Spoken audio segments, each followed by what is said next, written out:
I'm Kate. I'm Elle. We are down to Faye, and we have like no updates. It was a very busy work week for me. Yeah. I love that my coworker is getting married in Italy. I'm a very supportive coworker if things don't affect me. That's Once they fair. start affecting me, I'm like, did you even consider me? So she is off to Italy. And so there was like, my boss is like obsessed with me.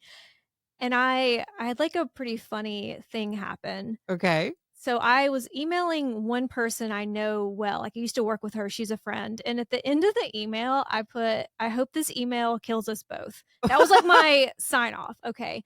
So then when I had to send an email asking for something to like a lot of people, a lot of like pretty important people, Uh-huh. and I copied and pasted everything, and Oh, I forgot to no. take that part out.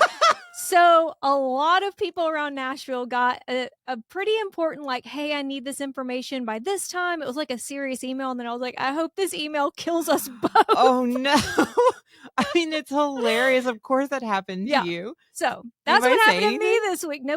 There were a couple people that were like laughing, I guess, about it. And they knew it was a joke. If you don't know me very well, you're probably like, is she okay? But also Like, that's do a we need to very, do a wellness check? like, Gen Z thing, though. I Is to, know. And like, at mess my with age, their at my old age, they're probably like, poor we need to millennial. She check on tried it her. one time. So I didn't get to listen to On Wings of Blood as much as I wish that I could have. I will say Yeah. I'm on like chapter 12 of the Okay. audiobook, and there have been no male voices. I mean, I know that we don't get as much of his POV. It's his name is not Draco, but I picture Draco Are Malfoy. you expecting it to be two narrators? There's a male listed. So like Oh, okay. eventually I know that a male's going to come in. I just don't like how when you have a male who's going to be in the audiobook, why not use him for all of the male? Like if it's her POV and she is saying something that a male character said, she says it in her voice just a little bit deeper, which I don't love. I don't know. I think it would be weirder if they suddenly talked because then I would be like, I don't know. But I that's how would we've be. listened to ones. I mean, was it Quicksilver? I can't remember who. I What didn't listen to that one. I listened to Sorry. something recently Yeah. where it was always a male for the male speaker, and he kind of did different voices, and then it was always female for the females. And I liked that. I guess personally for me, I might be a little bit more confused. Like if I'm expecting it to be her POV and I hear his voice, then I'll be like, wait, am I watching this or am I in her mind as it's happening? Well, her voice doing the male voice is just not doing it for like it's not sexy. So I mean, that's I fair. haven't seen this character as sexy yet. If I had read it first and then listened, I think I would have a different like mental image, but because Yeah. it's her and she sounds like Hermione, she sounds a lot, or like she sounds like Emma Watson playing Hermione. And so it's not whiny, but I'm picturing Draco is what I'm, yeah. I Because mean, she like, sounds I like love Emma. that. And I love that I love Hermione fanfic and everything, but it's just not, I don't know. I I'll have think to keep I'm everyone updated. I was gonna say, I think I'm not the best to go off of because I don't do enough audiobooks. So I'm so used to reading that I'm like, I don't know if I quite get it. I'd have to hear it to get to understand it. So Oh, maybe I'll I'll have play it to for you. well, I'll have to go through and like look up whatever series it was you're talking about where like for the male speaking, the male Yeah. narrator spoke so that I I know could it was understand something like how it recently, flows. and I think it was the same company, Podium. Actually, I'm not even sure if I've done any audiobooks where there's more than one narrator. Oh my god, So like maybe Quicksilver is the one to do I'm just because, like missing oh out. my god, he had a very sexy voice. Okay. And I then the support that. guy, I wanna say, well, Teddy Hamilton is very good, Yeah. and then the guy who did Josh in Lights Out is very good. Not Jacob Morgan. Jacob Morgan's from Vampire Diaries, right? Joseph Morgan. Joseph Morgan. It is Jacob Morgan. Jacob Okay. Morgan is very good. There's a That's lot of very sexy voices. I know. Probably don't look them up though. That Okay. sounds mean, but like you just have this Well, I want your image in voice. your head. Yeah, like I wanna see the character when I'm listening, so that's fair. I am so behind on my TBR. Like, there's so many things I'm excited to read. It was a busy week at work, like you were saying for me too, and then just like I hate working. I hate having a job. I hate having I wanna be independently wealthy without working. How I do we know. what's I wanna the be a kept what woman, pyramids I know, but I wanna be but, a like, kept woman, where I'm, but like, left alone. I need generational wealth. It's so not fair I that we didn't know. get generational wealth. Nobody planned this right for me, and that's really not fair. I did start, KF Brean sent us an arc for her new book, Obsidian, so I did Our start close that. personal friend, I KF know, Brain. we're like this, we're besties. We're working on it with J.R. Ward. So after we finish That's our next best friend we're gonna our win next over. best friend. First it was JLA, best friends. And J.R. Ward actually did message us one time, but One time. the We're very she excited. says she made out with the hot dog.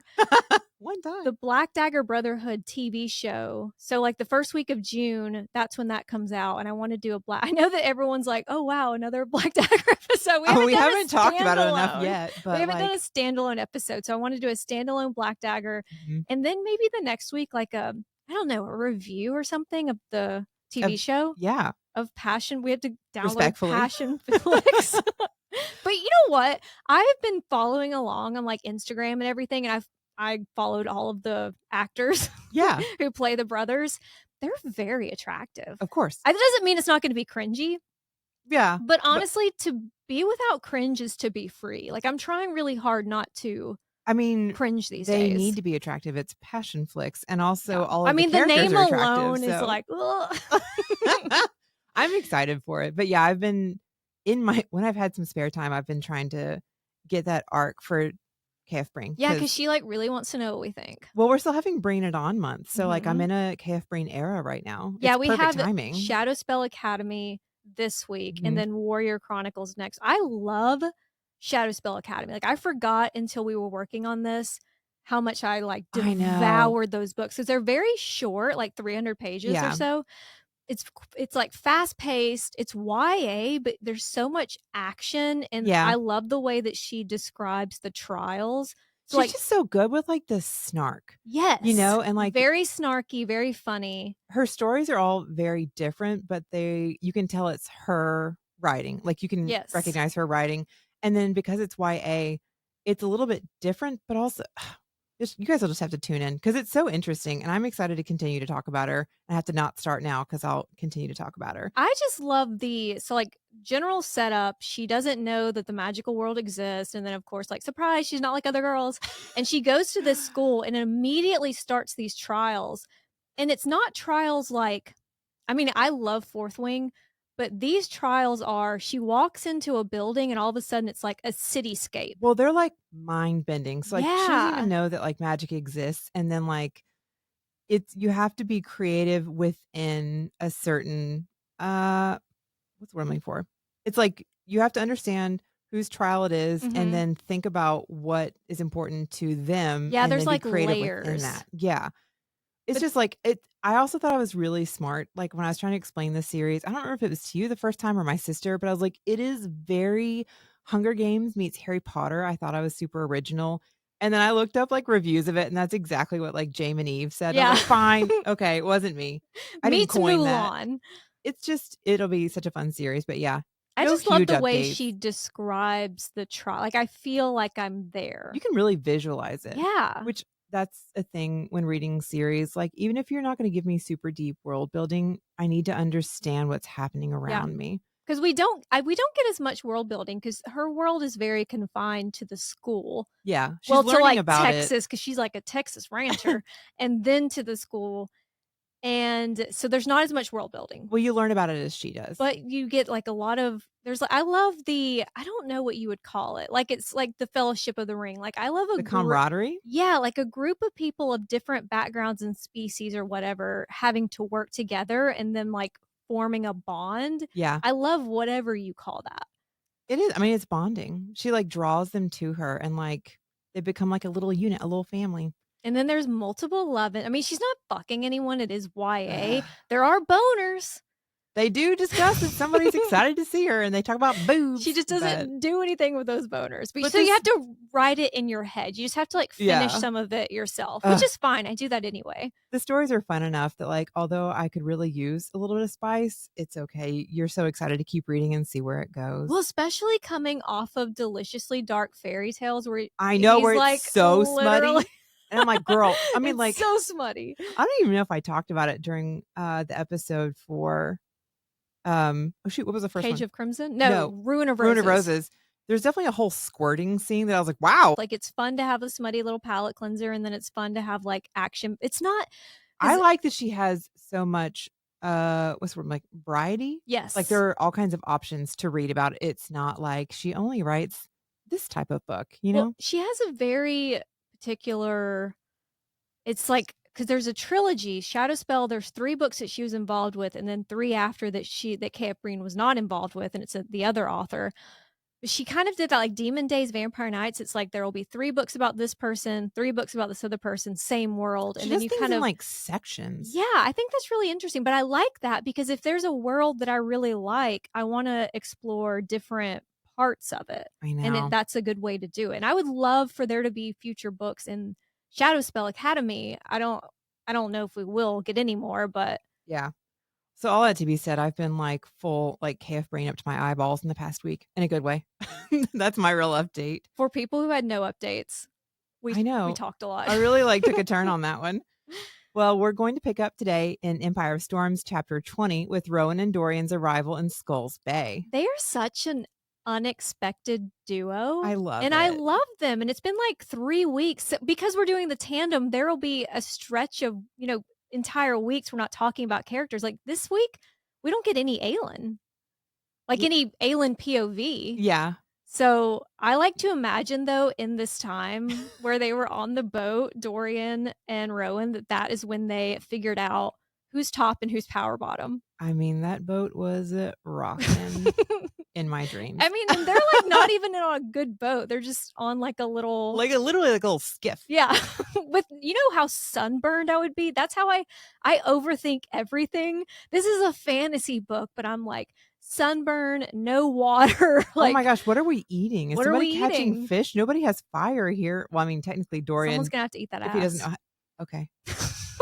If you're hungry enough, things are available. I've never eat ass. Can we just make a this episode is going to be a list of things that I have not done. And, I've I'm been missing out. like, Have you eaten ass? I'll put a poll up. Put oh, a that's poll the on DM. Instagram. People not me. Everybody share if you have, so we can discuss offline. Well, back to our power bottoms, plural? Our boys in the boat. After first flying with no breaks to Rifthold, then fighting the witches and saving Dorian, Rowan has been pushing them to Skulls Bay with his wind magic. And he's been, like, scouting ahead and then flying back just to make sure there's not anything dangerous up ahead. So Buzzard is exhausted. Kind of like if I had a friend who, like Rowan or even Lorcan could control wind, like, they would be so tired of me because I'm always Oh hot. my god, we would wear them out Like, if just I'm needing blow drying my hair, relief. they would have to hit me in the face with cold air. If I'm, like they would have to blow it up my dress 24/7. Or I I'm always mean, hot when I sleep. yeah, like, could you just have a soft breeze blow over me while I'm sleeping? But, like, yeah, we get out and we walk around places and, like, my face is sweating. Somebody would always need to be nearby just to fan me. I Thank mean, I you. think Lorcan would because Lorcan certainly if you would. were a lead, because deep down, like, for a lead, he's a bit of a cinnamon roll. I know. Lorcan, if he notices, would be really helpful. Rowan would probably would for a little bit. I'm also impressed though that, when Aelin and Dorian expended all of this energy at the Glass Castle, they slept for like 3 days. And Rowan is not at the bottom of his power, but he talks about the dregs and he takes like little bitty naps. And I'm like, shouldn't you be like unintentionally just passing out at some point? Like, I how is guess he still after going? 500 years of learning how to I mean, you're right, but I guess to make it make sense, he's been, like, what do they call it? Not circling the drain. Or just like What is it going down into yeah, your he's like power? diving down into it Yeah, to, or like, slowly sinking. pull it up. We're not thinking there's one word that I'm not thinking of, but he's, like, going down into his power to pull it up a little bit. So I guess he's just had so much I guess he's found a way to, like, make it last, like, this is a marathon, not a sprint, yeah. and the rest of us just blew our load too fast. Oh, he blew his load. I mean, so did Aelin. She was like, "Oop, there it goes. I didn't have time." Like you promised, Rowan also used the time to teach Dorian about magic, although they couldn't do too much at once and risk Dorian wrecking their little bitty boat. Also, I'm sure they're really dehydrated. There's not real Yeah. water around them to drink, Well, so imagine then a buzzard has to carry a full-grown man. Like, what's the plan? He's just hanging off of one of his little well, feet. because even if Dorian can use his ice magic to get them some, like, ice cubes, like, do we have cups? Oh, Like, I didn't even think where of are we that. He pulling could water? be doing ice cubes in his hand, and then that's what they have. But That's I mean, nice. as long as he's not getting, like, too worn out, I just feel like they are more limited based on where they are.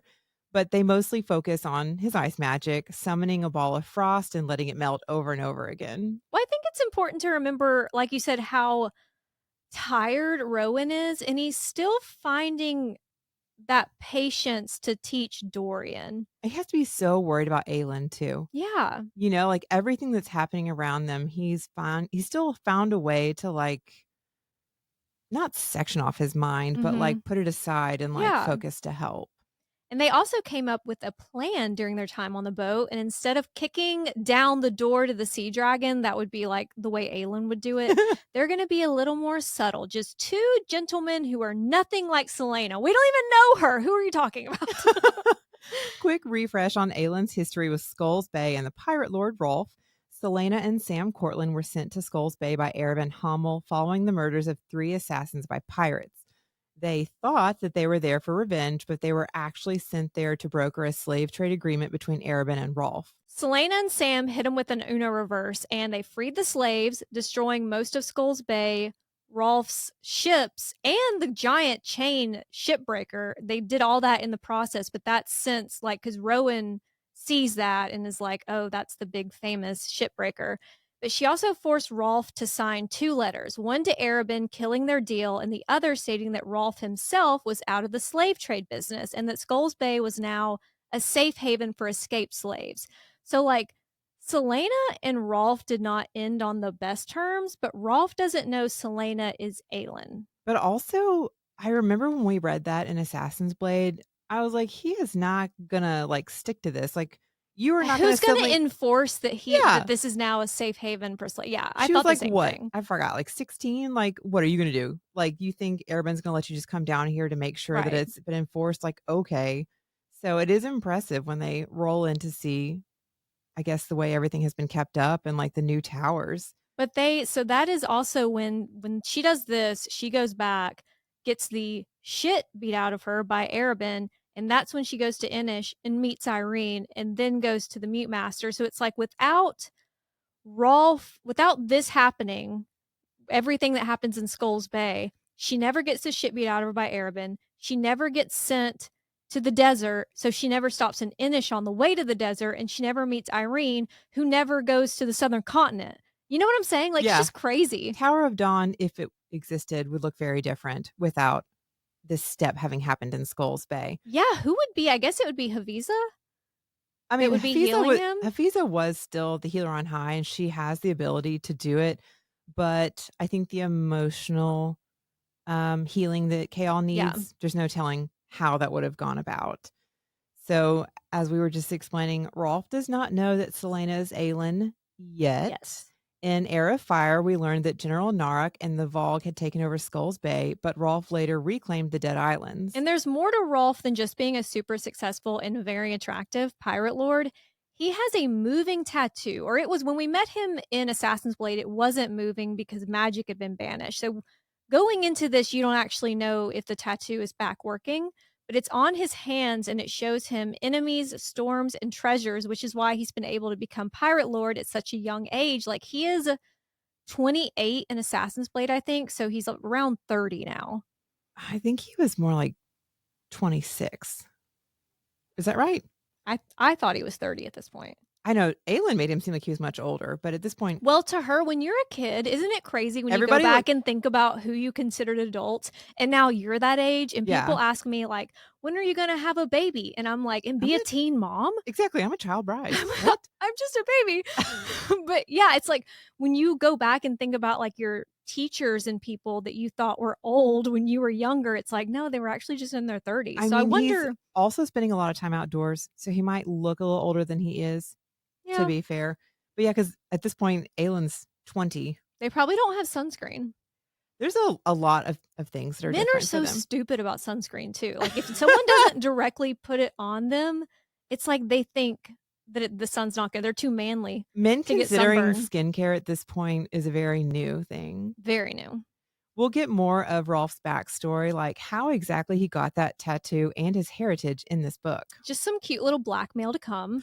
And the tattoo is very mischief managed. Like, with what it shows you, hooded and cloaked, the 2 distinguished and definitely not broke gentlemen Walk towards the nicest inn in town. 2 of your nicest rooms, please. The ocean rose, but before poor Rowan can finally get some sleep, they feel a shift in the air. Not like the Vogue, whatever it is, it piques Dorian's magic's curiosity, but it's concealed somehow. I thought that was very interesting Oh, that I meant to Rowan look up synonyms for interesting. I think I did. I, like, made a list, some intriguing. I thought it really stood out to Mhm, me that Rowan didn't recognize whose magic it is. mhm. So even like the concealing, it seems to conceal it in such a way that they can still feel it, but they can't place it. Yeah, it's not perfect. Switching to baby girl's POV, he and Rowan hunt down the source of that power. And I love that Dorian is, like, looking around, like, he's trying to match Rowan, like, trying to be more It's like so dad, cute. Yeah. and when Rowan stops suddenly, he just runs into his back, and Rowan is, like, just about at his 13th reason because he's just so tired, he's like, "Ugh." Rowan is like, "What have we been training for on this boat this whole time?" And Dorian's like, "Look at that boat over Well, it's there." like when you accidentally hit someone with the cart in the grocery store or something, like, there's nothing that's going to make me snap faster than someone, like, stepping on the back of my shoes. Exactly, especially if it hits him in the heels. Rolf's personal tavern, the Sea Dragon, is empty except for one tattooed barmaid whose accent reminds Dorian of Adian's. And we get some early hints to Rolf's lore when Dorian he's looking around, he's noting the decor, which is mostly the sterns of ships, including Thresher, which will come back up. The barmaid sends them up to Rolf's office, and like Aelin was, they're surprised to see how young Rolf is. I love that Rolf like knew they were coming because he obviously sees it on his hands. And he's like probably trying out a couple different, like, should I be standing? No, I'm gonna be sitting at the desk. And then he's like, no, I'm gonna lay out on the chaise. It's funny, but also like he won't even give them the time. And I'm like, is this a power play for you? Like, Oh, all of it okay. is well, you have to remember Rolf is successful, but he's also just a guy Yeah. in a room full of, as Rowan points out, males, not men, except for Dorian, but Dorian obviously has magic. But it would be hard, especially when later on when Rowan literally dismisses him hmm and just like when Rowan goes into a room, everyone else looks and they're like boys. I mean, but for real, it's just funny that I guess Rolf is he's very Aelin slash Selena like right now because he's like, how do I seem powerful to these Yes. people? He's like, you know what? I'm going to be irreverent and unaffected. Yeah. Rolf's dark gloves hide the infamous tattoo, and that power they felt is not coming from him. And for Rolf, I'm picturing if you ever watched Once Upon a Time, Yes, Captain Hook, like those smoky eyes. the dark hair. But then also if you watch Black Sails, I can't remember if that was on Showtime or Stars or something, but the guy who played John Silver, Ooh, I haven't seen that. I very sexy mean, pirate. yeah, he seems very dashing already. Rowan and Dorian remove their hoods. And Rolf's like, first of all, this room just got very sexy. Like, imagine these three. You have roving tattooed hands exploring Rowan's tattoos, and Dorian's there. Dorian's just there looking Dorian's pretty. also there. Okay, that scene sounds fantastic. I have several of those scenes because this is just like right now, before anyone else gets there, it is an island full of sexy men. Especially with who's about to Sexy Men walk in. Island, I'm like, yes. what are we about to do here? Rolf's like, a man who appreciates tattoos like I do, male, Rowan corrects. Mhm. Females are not human men. Looking at baby girl, Rolf's like, so you're the king everyone's in a tizzy over. And Dorian asks, what of it? I love Dorian, but like I was just saying, in some rooms, he kind of has like little brother energy. Yeah. Like Dorian is a man, and I know that he fucks, but he's also like a dainty little boy. Like you remember when he was a child and he visited Terracin, and they were like making fun of how he was cutting He things. has such perfect little Perfect manners. little manners. Like it's just in some rooms, especially with who's about to come into this room, it just Dorian is so young and inexperienced compared to these like male warriors. Well, also a lot of people don't know about his magic yet, especially with magic having Right. been suppressed. So not that he's had a chance to really do a lot with it, but there's nothing that makes him like there's no stories being told about Yeah. him and his power. So Oh, the cadre's famous. yeah, everybody it looks like on all continents know who they are and talk Mhm. about them. So no disrespect to Dorian, but like there's just nobody's got anything to say about you, so they're not Right. thinking of you as more than the little brother yet. I'm also trying to remember if there's any significance to the chair in Rolf's office, because it's pointed out that it looks like a throne from a distant kingdom. Well, Rolf definitely seems to be doing better than he was in Assassin's Blade. Yeah. I don't remember if there's anything pointed out about the chair, but I'm sure it was something like used in a takeover. Dorian learns from Rolf that Duke Parrington, or I guess King Parrington, issued a decree signed by the majority of Otterland's lords and ladies, naming Dorian an enemy to his own kingdom, claiming that he liberated Rifthold from you and Aelin after they slaughtered innocents, and that an ally is an enemy who, like Dorian, will be crushed under his armies if they do not yield. One, we do not yield. Two, I like to imagine how Kale would react to things. Like when the lords ganged up on Aelin, he'd probably be like, "Well, you were Otterland's assassin and you Hmm. were the king's champion, that you kind of had this coming." But when the lords gang up on Dorian, he would be I outraged. mean, Like, how how dare dare they? you? It's so easy to imagine Kale. Like Kale, Dorian feels guilt over leaving his little brother And behind. that tiny terrace hall, and I'm sorry, the tiny glass throne is so fucking cute. But now he is Parrington's heir. That's not cute. It's not cute that he's heir, but the tiny throne has always made me laugh because I love tiny things. I'm just surprised that everybody's like, yeah, it's cool. Parrington has declared himself king, and then, okay, Holland can be He's king also later. really hot now. Is anyone like, hey, that's not what Parrington looks Some like? of these things don't add up. I guess maybe he's doing everything from Morath, so no one's actually seeing him. Well, I mean, we're assuming that people signed this not under duress either. So, I wonder if okay. Erewhon is like hooking up with anyone right now. I feel like he should be taking full advantage of that beautiful Yeah. body, but I can't Hmm. tell with the Vogue what their interests are. I can't either. I can't tell if they have any like sexual motivation or interest. Yeah. Shoving his panic and guilt down, Dorian asks Rolf which side he's on. He says he's on the side that leaves him the hell alone. But he's currently not being left alone. He pulls off his gloves and reveals his tattooed hands, showing blue waters and dots floating by. This is such a cool I love visual. that it's got color, Yeah, and that it's moving, It's a except for real the visual. eastern tip where the waters are gray and nothing moves. Like his tattoo is buffering or it's like frozen. Ooh. Because of their magical shields, he can't get an accurate count of ships, men, or beasts. Beasts like the ones that they'd heard roaring from the islands when they were occupied by General Narak. Dorian asks what he's seen, and Rolf's like, "Oh, you don't want to meet these creatures." But Dorian is well acquainted, thank you very much. But there are also sea wyverns. I should have eaten before we recorded, side note, because I'm so hungry I could eat Philippa Spindlehead.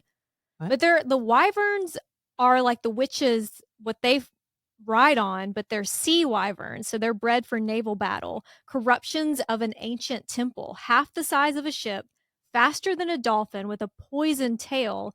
And if you kill one of their babies, the adults will hunt you down. Like they don't forget that. Yeah, they don't give up, which is interesting.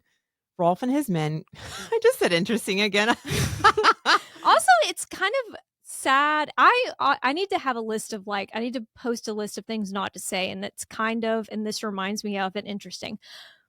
And I like, hope I didn't just like burst everyone's like now people are really going to be like, "Oh god, that's annoying." please don't tally how many times we say the same word over again. I took a class in college where she just like you would give a speech and filler words she would just mark down. She would watch her and then I would become even more flustered just watching her mark them down. It reminds me very much of like the communications class I took in college. Yeah. It was very I much think like it you're was saying and communication. like a whole lot, and you're Yes. like, sorry. Otherwise, there's silence, and I can't stand the silence. I know. I feel too many silences. I just need to like not. But I had a thought. What was it Okay. about? One.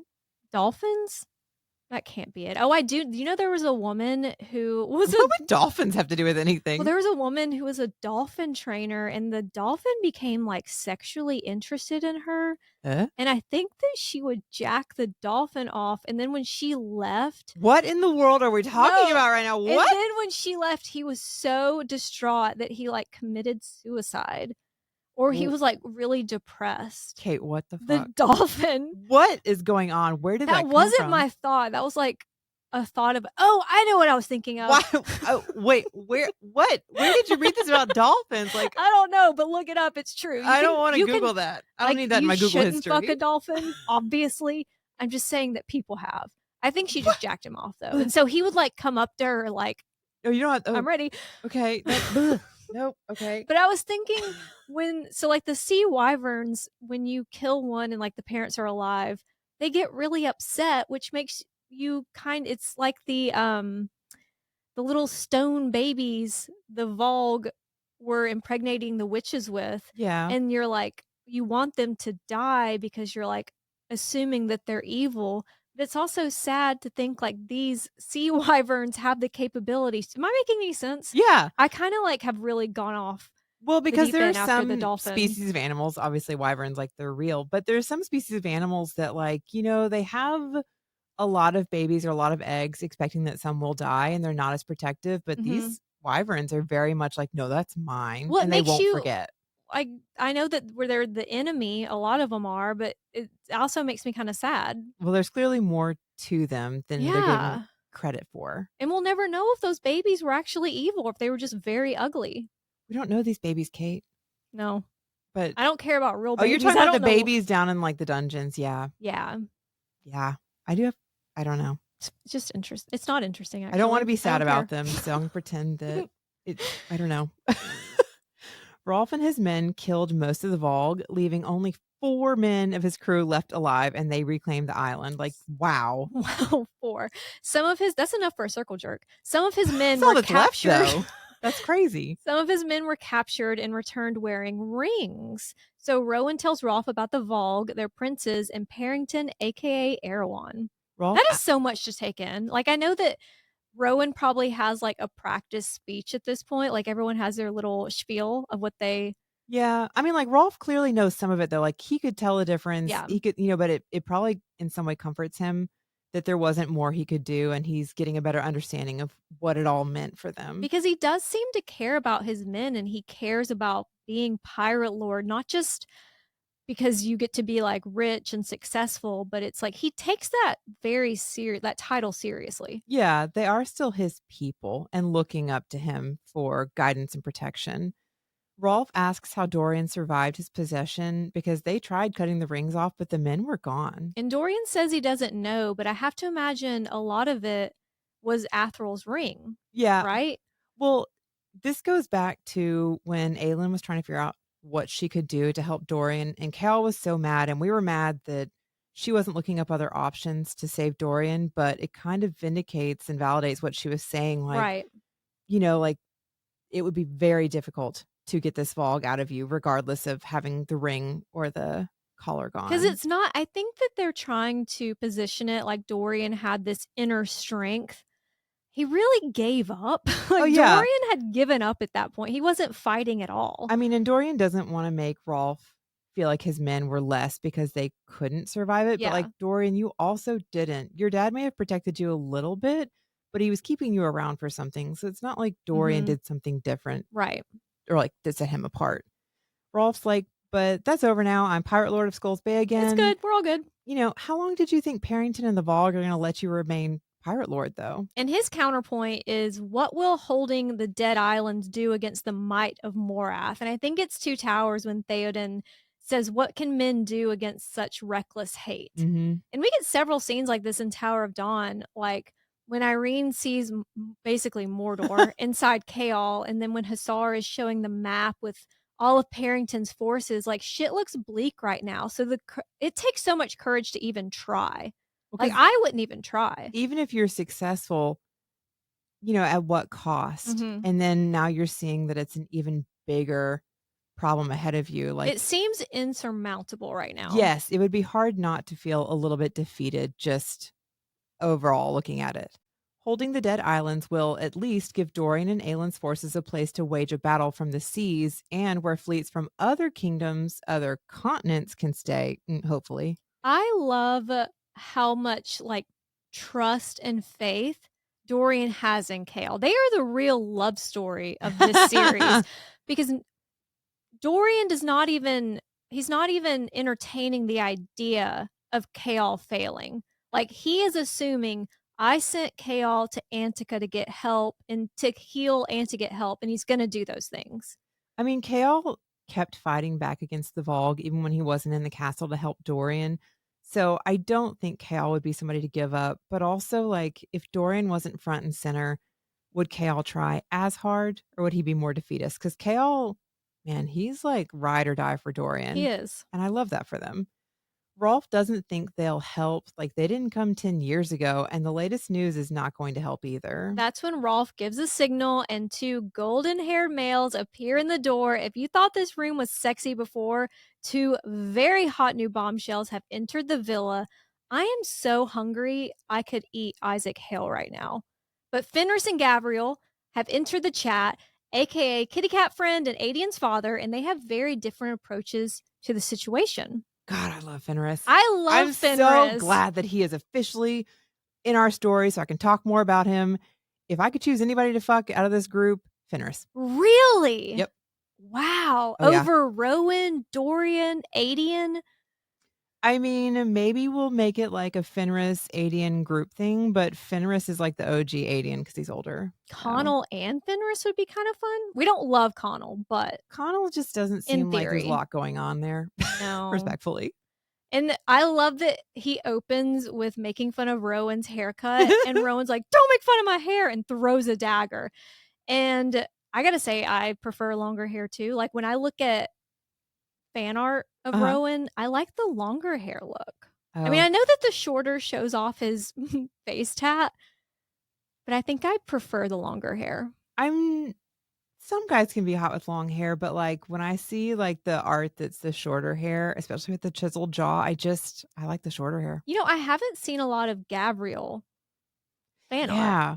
I need a good visual because when they start describing how he looks like Adian, I'm like, "Okay, I wanna visualize this more." Well, it's so hard to yeah, he's Adian's father, but he's a fey male, so he's not aging, like, he's not gonna look that much older probably That would be than nuts. Adian. Like, I know that this is not real life, but anytime there's a What? TV well, because I was gonna say, can you imagine running into somebody that's like your grandmother, but they didn't age, and you're like, "I can't take you seriously. I can't Right. think of you as an elder." Like, And it's not just us. Dorian also cannot stop thinking about how handsome they are, especially Fenris. Like, he says it several times. He's like, "And this beautiful male." there's just Like, not Dorian? words.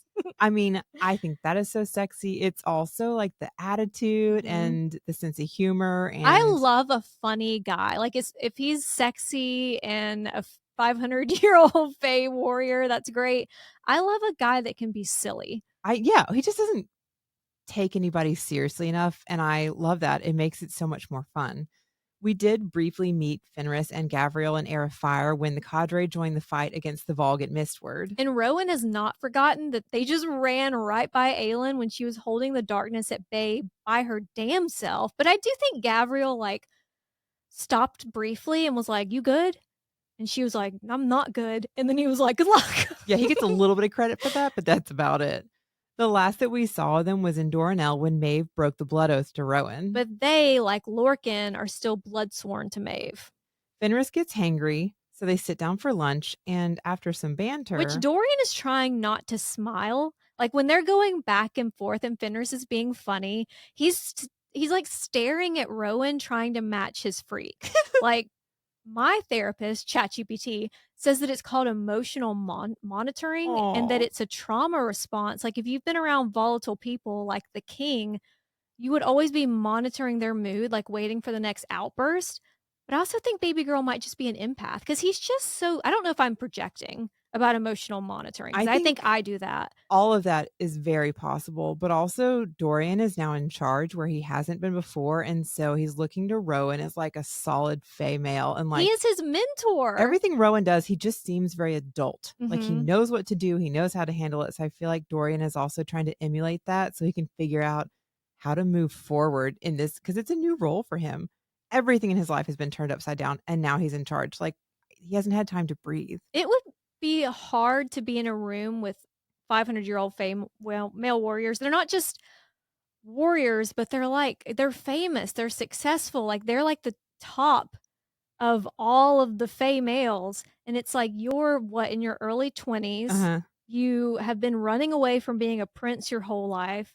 You were finally made king. You were king for like a week before the witches took your city, and then you were on the run. Like it would be hard to feel like you would have imposter syndrome. Yeah, well, that would be me too, though, is trying to figure out, like, how do I make myself? Because like, all of these males, they seem lethal, they don't have to do anything to assert their dominance, like, you Right. just know that they could take you, and people show the proper respect, so Dorian's like, "How do I get that across? Yeah. I want that same kind of respect," but he doesn't know how to. I mean, it would be me too, it'd be like, "Do I hold my face a certain way? Yeah. Do I growl a And he's lot? just so Like, what do I sweet. Like, do?" it's crazy to think, like, the environment that Dorian grew up in and that he turned into such a sweet boy that had so much. I mean, he's not perfect. He didn't do really much of anything, but he has never, like, looked down on people, like, especially when we get to know the royals in Antica. They a lot of things in Antica are better, but the royals act like royals. Like, even what Hussar pulls with Irene, you're like, "Oh, wow, you're capable of a Yeah, lot they're more than very I thought." entitled. Dorian would never do something like that. He would never hold someone's freedom over their head, like, he's just different. Which you would think that he would be bitter That and he would be more resentful and ruthless. angry. Yeah, and Mhm. he's really not. Gabriel reveals Maeve's armada, the one Aelin and Adian learned about in Ilium, sails for Eoway. They don't know why, but that bitch didn't even send aid to Terrasen 10 years ago, so doubtful it's out of the kindness of her heart. Rowan is surprised that she didn't CC the cadre on her plans, but since Rowan bailed for Aelin, Lorcan stole Athral's ring and embarked on his own little delusional side quest, Maeve is even more paranoid than usual, and she was already paranoid. I'm surprised that she would have shared her plans further with them in the past because Maeve seems like somebody that's very like, you do as I say, period. I'm surprised she even let them leave, to be honest. I Like, that she guess. wouldn't want them, like, close by, so she has tighter reins. Well, she's definitely done something to try to control Fenris, and I guess Gavriel, in support of Fenris and Vaughn, will try to hold them Vaughn, we together. haven't even talked about Vaughn. Who? Yeah. Exactly.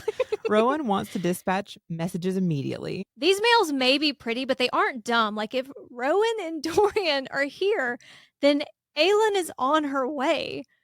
But Rowan's like, if you're gonna not join our cause and you can't even send messages, you're dismissed. And Rolf says that he doesn't take orders in his territory, but you better get used to doing that. You better get used to bending over and taking it if Morath wins. Like, they aren't gonna let you flounce about pretending to be king of the islands. Rowan just dragged Rolf with that.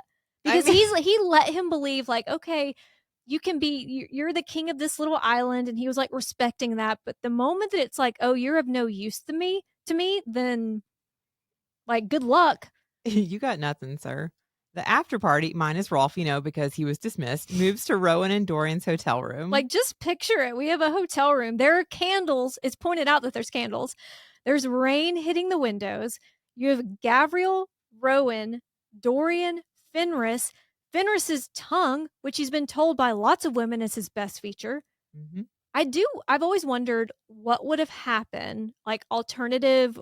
Alternatively? Alternate world is what Yeah, I'm trying to think of. got there. Alternate world where Fenris meets Aelin first, like, 'cause he wanted to go train her. I And mean, Aelin was not in a good place, but, like, no. if he had met her when she was, the 2 of them would wreak so much havoc, they would play off of each other, they wouldn't get any work done. Well, I know that Rowan and Aelin are inevitable, but I do feel like they could have had some fun. Oh god, we could have definitely used some of those Like, him scenes. making her, like, I'm so crazy. I'm thinking about, like, him making her laugh for the first time, things Mhm. like that. Oh, you're getting, like, sweet with it. I was Well, imagining all no, the dirty sex they could be that having. too. Like, a maybe even a little, like, blood and ash joining scene, like I Rowan, I mean, here's do Fenris. we hand her off to Rowan this way? Like, now she's yours. Yeah, like the White Wolf and Rowan. I think it could I work. That could have been a lot of The fun. White Wolf and then the Wolf of, I almost said Wall Street, the Wolf of the North, Adian. That would be fun. I was like, "Where are you going with this one?" You're right. Rowan asks how they kept their scents hidden, and Gavriel says that it's a new trick of Maeve's to keep them mostly, but obviously not totally invisible. And I'm like, when did Maeve get new magic? What? Well, Rowan is also just, like, so close to snapping. He wants to know why they're here, why they were talking to Rolf, but Fenris cannot help himself to throw digs at Rowan, and he's had it. So he brings up Fenris's twin, Connell. I mean, yeah, Fenris needs a moment to like vent his feelings about Rowan leaving the cadre, but Rowan's like, "No, no, no, no." No, I think Connell you're right though, because they're probably a little butthurt about well, Rowan just like all of a sudden leaving for this queen that he just met. And they're like, but it's also, I would be resentful over seeing someone like get their freedom when I'm still get the life trapped, that I wish I had. because Rowan was more not entranced by Maeve, but he gave himself over willingly. He was in a really bad spot, and Maeve took advantage of that. Rowan is a good soldier. He likes Yes. to follow orders. He But was okay with trusting her. Fenris's situation is worse with Yeah. Maeve. Well, and also, even if the cadre assumes that, like, Aelin and Rowan did not plan the blood oath being broken, the fact that Rowan quickly chose Aelin and walked away, like, Fenris is gonna feel a little bit betrayed by that. He Even didn't if just it's walk away from Maeve, he walked yeah, away you from left all of all of them. us. Connell, who is Fenris's twin, is how Maeve keeps Fenris leashed. If he were to go MIA, Connell would be punished for it. And Connell is the whole reason that Fenris is even blood sworn to Maeve. Twins are rare among the Fae, so naturally Maeve wanted them. Fenris swiped left because, like, he saw through it. And so Maeve went after Connell, who has always been in Fenris's shadow. But then when Fenris found out what Maeve was forcing Connell to do behind closed doors, he made a bargain. He would swear the oath if Maeve would back off his brother, which is like a very gross It's situation. Like, the very whole thing is Reese very and gross. Amarantha. It is very recent Amarantha, but I've always thought of it if, like, Fenris was JFK, Connell is the Kennedy who had the lobotomy. Oh, we don't in Connell's defense, we just don't get enough information about Connell, and we have to, like, do a lot of guesswork here. I'm assuming that while Fenris is clearly very outgoing and assertive and comfortable with who he is, Connell must be some type of, like, more The introvert, emo. something along those lines, so when he was offered an opportunity, because I think Fenris was away at a like, fighting somewhere for somebody, Connell's like, "I mean, I gotta do something." He seemed a little jealous. Yeah, he definitely I could see that. He was waiting to find his place, what it would Mhm. be, and then now they're all in for it. Gabrielle asks Rowan if he knows where Lorcan They is. would never believe that he's somewhere right now wearing tights with, like, a hat that has little bells hanging off of it. Like, if someone was like, "Oh, he's actually in the circus," they would be like, "What?" And he's just, like, happily playing somebody's husband. They're like, "Are we talking about the same Yeah, guy?" he's just like, "Oh, the guy who's married in the circus? Lorcan?" "What?" Rowan answers honestly, he doesn't know. If they're lucky, Lorcan will find the other 2 word keys, and once he realizes the amulet of Orinth is a fake, he'll come running. Rowan is shocked to learn Fenris and Gabriel have been sent to find and kill Lorcan. Like, that escalated. But it also makes me sad for Lorcan because this is the woman, quote unquote woman, that he is so obsessed with. And I know that he's like going against her wishes, but he thinks he's doing it for her to keep her from destroying herself. You But know, he's so obsessed with her and loves her so much, or what he thinks is love. And she's just like, yeah, go kill him. you have to wonder how much Lorcan actually feels this or is lying to himself because he's stuck with her because of the blood oath, because where's my brain going with that? No, I think that that's true because if you're either tied to a monster or you're tied to someone you love, you're gonna try to mentally make it like, oh, it's okay because we're in love. Like, Well, it's like he gaslights himself. yeah, All the things that she orders them to do, he has excuses for why. So, like, hmm, he would not be mad that she's after him because he's like, "Well, I did betray her." I'm like, "Did you?" yeah, You know, and he will, no matter what's going on, he'll make an excuse for it. But as much as Rowan might say these aren't his best friends, like, these guys were his family at one yeah, point. So to have them be forced to kill one of the other members would be yeah. horrible. Rowan is not admitting it. He's acting more shocked of like, oh wow, I can't believe Maeve did that. But he doesn't want Lorcan to die. He doesn't want Fenris and Gabriel to have to kill him. Like, They've had hundreds of years of watching each other's backs. mhm, And, like, maybe Rowan is able to, I guess, lie to himself in some form because he hated Maeve so much, and now he can see the difference between Maeve and Aelin. mhm, Maybe it's easier to be like, "Our friendship wasn't real. It was all because of yeah. like, Maeve," but he's not giving credit where it's due. They're also trapped, you know? Yeah, they were all bonded together. Even if they were forced to be in a cadre because of Maeve, like, they all had a bond that Rowan probably has tried to forget so that he didn't have to feel guilt about it. Another member of that cadre, Vaughn, that we joke about, I mean, where's Vaughn? He is also out looking for Lorcan, but he took off on his own. He's currently He's gonna flying be out north. there for a while. I mean, it helps that as an osprey, he can cover more ground than the other two who are, let's just say, land-bound animals. They don't have wings. So it does make sense, but also, like, how are you gonna communicate if you find Lorcan? I He's gotta be just out there honest, hunting for him. I don't know what an osprey is. Is that just a bird? Like a stork? Yeah, I can't visualize it off the top of my head. It's a I much can't bigger bird than either. you would think of, than you would imagine it I'm gonna have being. to Google image it. Fenris and Gabriel are in Skulls Bay to bribe Rolf to tip them off if Lorcan comes through looking for a boat. Because this is really the only place that Lorcan could do that, and in theory, like fly under the radar. They're also the reason that they warned Rolf of Maeve's Armado is just part of the deal that they were making to try to get Rolf to tip them off. To get him to feel, like, a little bit of trust with them, I Like he's guess. flouncing around. Like, I am the king here, and then they're like, "Well, somebody's taken over one of your islands. Don't worry about it. I am the king I'm the here?" king here. You're like, Do you look "Okay." at my guy liner? It's not like Rowan wants to protect Lorcan, but what if he does find the keys? Then Gavriel and Fenris find him and deliver the keys to Doranel? And Fenris pops off. And I think Fenris at this point is just kind of like a powder keg. But he Yeah. calls Rowan a prick for not telling them what he knows. But Gavriel asks if Rowan would be open to bargaining using some loopholes in the blood oath.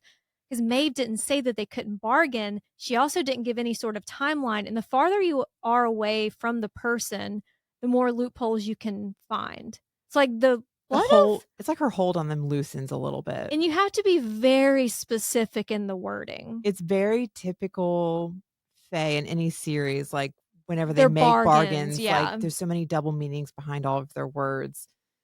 It also I understand why Fenris is pissed that he feels like Rowan should have more loyalty to them, but, like, Maeve could take anything I tell you, anything at all. So even if I Yes. wanted to help you because I still consider you a close friend or brother, I can't trust Maeve. So I understand Fenris's anger, but I'm also it's, Rowan can't realistically, risk Lorcan having found word keys and then making it like going back to Maeve. even if Lorcan doesn't go back, Rowan can't risk Maeve knowing that Aelin has at least one word key. Like, Right. none of this information can get back to her, period.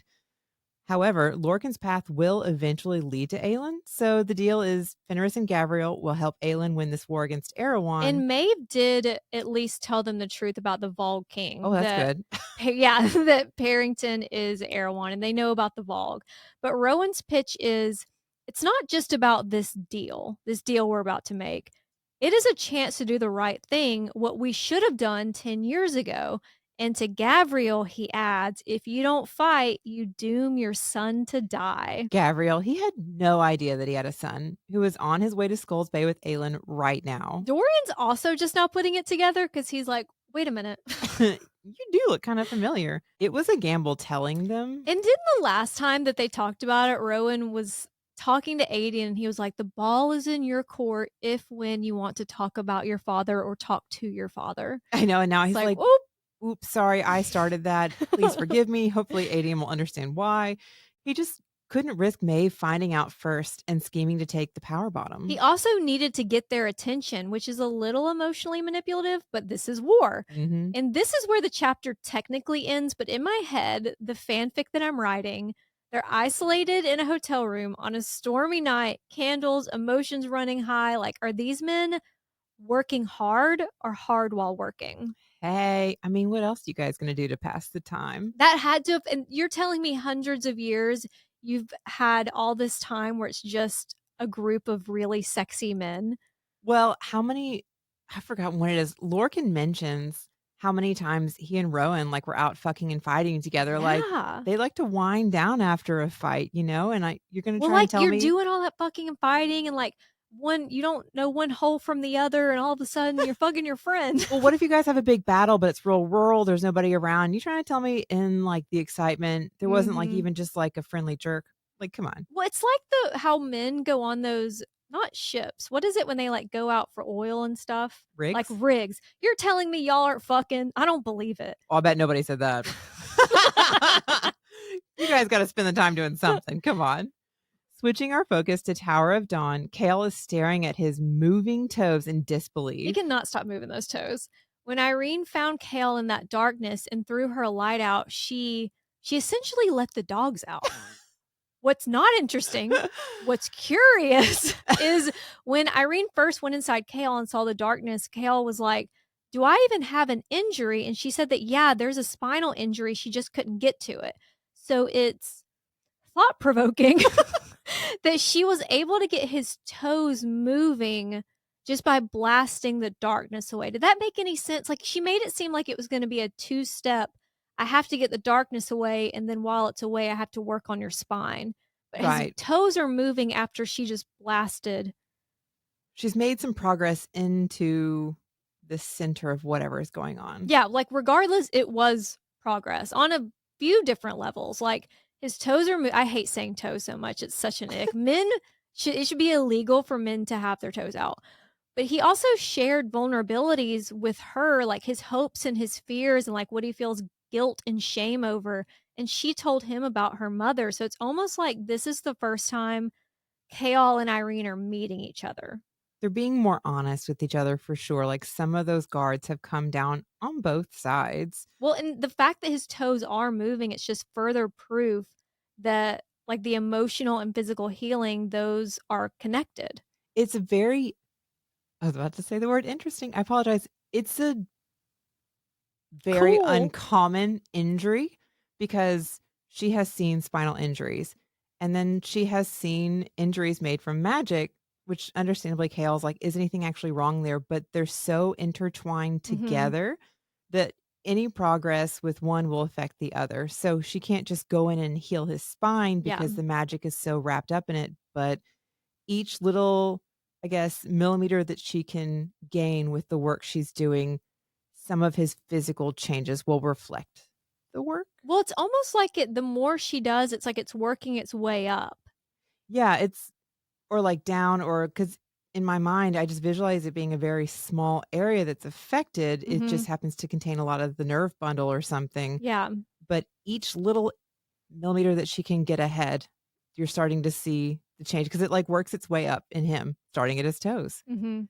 Irene is summoned to Hasar's room where the princess is moving figurines around a map. And we get a little more backstory to this unlikely friendship. If you can call friendship, I wouldn't do this to a friend, but whatever. It's a I guess a friendship for Hasar who can't, like, let go of the fact of who she is. I hate how they met because Irene went with Haviza to Hasar's seaside palace to pull a tapeworm out of her mouth. Blech. That is So so like, nasty.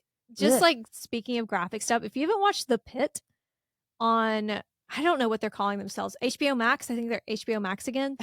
It is so fucking good. It's like ER and Grey's Anatomy. There's Okay. not as much fucking as Grey's Anatomy. Which is unfortunate. It's unfortunate because it's a lot more like, it's the whole first season is one day in an Wow. yeah, and it's, like, by hours. So, like, the first episode is, like, 8 a.m. to 10 a.m., and then 10 a.m. to noon, and it's the amount of shit that happens, but then you also get to see all these bizarre cases. It's just really good. Wow. Yeah, but anyway, tapeworm pulled out of her mouth, disgusting. Ugh. So to distract her, Irene was like rambling about her time at the White Pig, and Hasar's favorite story was about that young stranger who we know as Aelin, who saved Irene's life and taught her to defend herself. Like, it is Aelin is the reason Irene is here in the first place, like right place, right time, right skill set to heal Chaol. But she's also the reason that Irene has this friendship with the royals. Yeah, Like, there's a lot Aelin, of necessary connections it here. all goes back to Aelin. Like, Aelin is not in Tower of Dawn, but she is in this book. I just love how when you read Assassin's Blade and you read the scene with Irene, it is important, but for Aelin, it's one thing It's such a small on the moment. way to many Yeah. more things, but it is much more significant to Irene's life, but also to, like, where this story will go. So, like, as you're saying, I love what SJM has done with it, Mhm. how it continues to be more and how important it is. Irene didn't think much of the interaction at the time with the healing, but 2 days later, she was called to Hasar's room, and they've been, like, friend adjacent ever Mhm. since, even if Irene really prefers Rinya. And Renya is, wait, is it Renya? Mhm. Okay, feel like we said something else last time. We don't get much of Renya's story before she met Hazar, but there were, quote, unpleasantries Hafiza needed to heal from her former profession. So, like, you can kind of connect those dots. Yeah. But their dynamic probably explains why Hazar loves the Ayla and Irene story so much. Like, she sees them in that story. Yeah. And I know no place is perfect. Like, Antica has its problems, but it is amazing that the royal family is accepting of this female like, first of all, it's a female with a female, Mhm. and she's a commoner, but everyone seems cool with it. Like, no one is. Not even a commoner, like, it seems like they're trying to hint that she may have been a prostitute in some Mhm. form, and you think about how cruel everybody is to Lysandra. They're just so Exactly. disrespectful, period, but this woman could potentially be the next empress if Asara Mhm. is chosen, and it's like, that's her partner. That's what it is. It's amazing how accepted it is. Hassar notes Irene's smile and implies that maybe it's there for reasons other than Kael's toes, maybe another body part. Hussar herself is tempted by Lord Westfall, who seems to have like a lot more riz than I remember in previous books, but good for him. But everyone in Antica is trying to get a load of Kale. Like, everyone who meets him is like, damn, It's not funny, but considering that, how did Aelin say it again? Not not exceedingly exceedingly handsome? handsome. I mean, number one, depending on, they do mention several times the different faces and cultures and looks of the people around Antica is very different. So Kale might stand out and be considered That's a good really great point. looking just because there aren't that many that have light brown hair or like have Mhm. gold in their hair. Like just the, He's like unique here. yeah. So like he could still be very handsome, but also it could be what the fact that he's so different looking makes him seem more attractive because it's unique. I can't help but picture, like, when I first read Throne of Glass, I have always pictured from Hunchback of Notre Dame Okay. that blonde Oh, character. okay. No, I'm not picturing the I was like, Hunchback. wow, poor Kale. No, but the guy who's not John Smith, but he might as well be. Yeah. That guy, I've always pictured him for Kale. Oh, okay. I don't remember ever thinking of Kale as a blonde because they always talked about him with brown I've hair. always pictured him as blonde. I don't know why. I just need a visual because Dorian is pretty Mhm. and Kale's not exceedingly handsome, but he It's like is. there's something about him. Like, there are guys who are weird hot. Adam Driver is weird hot, you know? Sometimes people can be attractive and they have weird mannerisms, and you're like, nope, just kidding. That Yeah. ruined it for me. Oh, like that one guy. There was one guy that we talked for a while before I went out with him, and Kate was pretty interested, the lumberjack. Oh my god, he looked like the brawny man. He looked like he stepped off of the paper towels. And this is so cruel, but in person, he was pigeon-toed, his hands were really clammy, and he had, like, a bad lisp that I was not prepared for, That's a lot combined. and it was like, "Oh, no." As soon as he walks in, oh It no. just changed things, and I was like, Wasn't he from Kentucky? Or he lived in Kentucky? "Yeah." Long distance. Never works I out. felt like such a bitch. I did kiss him, it didn't work out, you know? I'm You sorry. could have wrote it off on your taxes as charity. I did a good thing. I'm just kidding, that sounds awful, but I could, Sorry, Brawny. I forgot how we got here. Just, like, Kale. people can, like, look one way, and then, like, the minute they do something, it Yeah. changes, or, like, maybe it's Kale's presence, like, he does seem very confident, Kale sure of is himself. manly. Kale is a good fighter. We did talk about Aelin training with him, Yeah. and so, like, I think I'm sure Kale's bearing and his confidence Yeah. also make him even more attractive because he's like, "I could handle this," and that's sexy. He just has this air of misery I would be attracted to. There's definitely something there. Well, when Irene won't budge on Kale, Hussar moves on to Caution. Irene has a solid point of like, okay, I marry Caution. You become Coggin, you'll what? Kill us? You'll kill our kids? And Hussar is very blunt. Like, maybe I won't kill you, or I won't kill him if he submits, but I'll probably just sterilize you. And once I have my own kids, like, yeah, I'll just make it to where you can't have kids. Like, she's very like, Yeah, I that guess I'll feels just sterilize you. I mean, Like, that's a friend what? comment, like, "Thank you for caring about me," and, like, it's wild that the royals have that mindset. They look out for everybody and protect everybody, and, like, they're clearly very close with each other as their family, but they're also still aware that they will kill their That's family just if they need to. crazy. Well, It don't is. you I guess you can never really know someone, but I feel like if I became Cog and they were like, "You gotta kill your friends," I would be like, "Nah, they're not gonna come for the crown." You know? No, yeah, Like, Caution doesn't seem like the kind that would stage a coup. Like, the Argan guy, that's who you need to look that guy out for. seems That manipulative. guy and I don't think Sartak would either. No, I just I don't know, I can't segregate my feelings that way and be like, Right. It's okay. I'll worry about that later."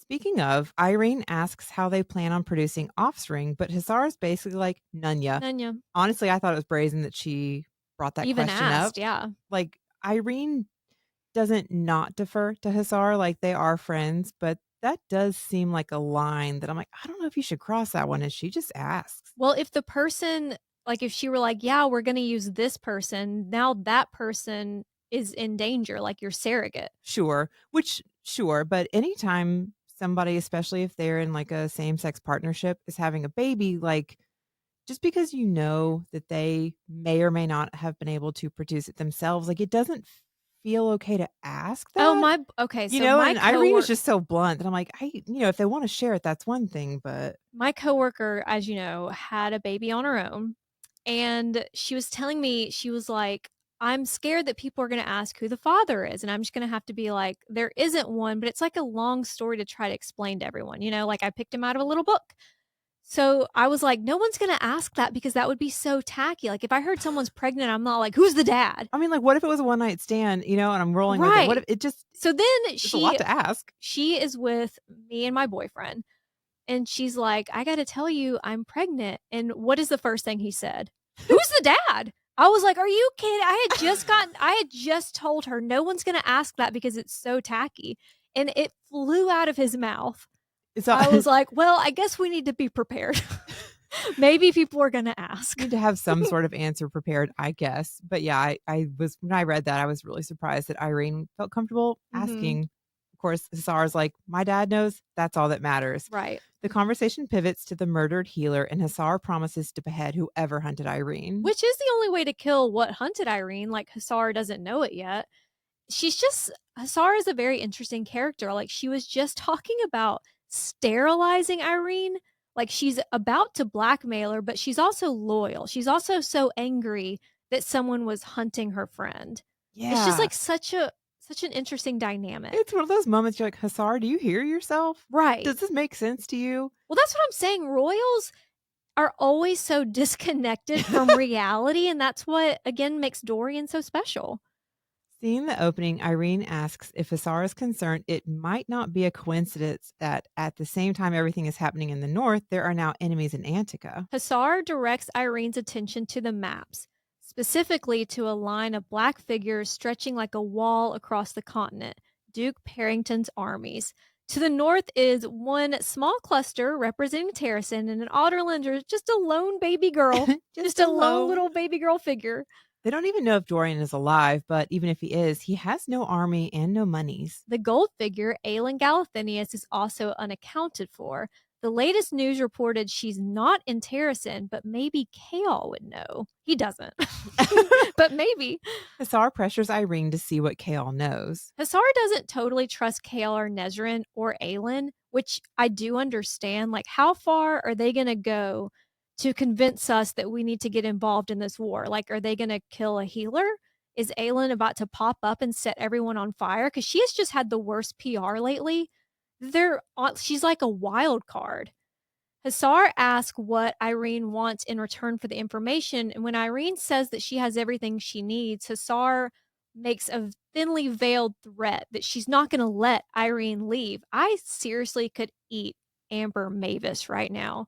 What? But Okay, although what is going on? Caution was the one we thought we needed to be concerned about not letting Irene leave, but it was actually Hassar we needed to be worried about. But it's not just a moral dilemma of being a spy for Hassar. Like for Irene, it's not just the moral dilemma, but what she finds out from Kaol if she spies, it could sway the decision if the Kogan helps them fight Erewhon, and that affects her home where she plans to go back to. So it's just like a shitty position to put her in. Like, am I going to say the wrong thing and then you don't help in this war? all these people die. I'm about to go back over there. It's just like a lot of pressure. I mean, she definitely just she doesn't know the outcome of whatever she finds out, and then what Hasar will do with that knowledge because Hasar is kinda hard to pin She's down also a what her wild motivations card. really would be. Well, Hasar also says things to push people's buttons and to play all sides, Yeah. which is not bad. She's considering all options, but it means that that's a lot on Irene's shoulders that she doesn't if I tell Hasar, is this gonna blow up in my face? I do think out of everyone, Hussar would probably be the best Coggin. I She'd be mean, my pick. she's definitely thinking 10 steps ahead and, like, Mhm. really what's the word I'm looking she's Strategic. thank you. She's really strategizing. Hisar then invites Irene to Home's feast, a holiday celebrating the sea goddess in 2 days. I wouldn't be able to deal with the emotional whiplash. Like, "Bitch, you just blackmailed me, and now you're inviting me to a party?" I think that Irene, although she is friendly with Hisar, she's probably used to this at this point from her and doesn't always let her guard down completely around Hisar, just like, "Huh, okay, need to Mhm. be careful of that." Back to the holiday, there's a ceremony at sunrise down by the docks with all of the royals, even the Coggin, attending to lay wreaths into the water for the Lady of the Great Deep. Then there's a big feast. At least she is getting a new dress out of it, I guess. That's, like, the one bright side I can think of this. What's weird to me is when Nezrin comes back, Kale doesn't tell her about his toes, like, the whole reason that they're there. And not only does he keep it from her, but he also is putting off going to meet her family, which was obviously something she was so excited about. Not just meeting her family, but showing him her city or the city.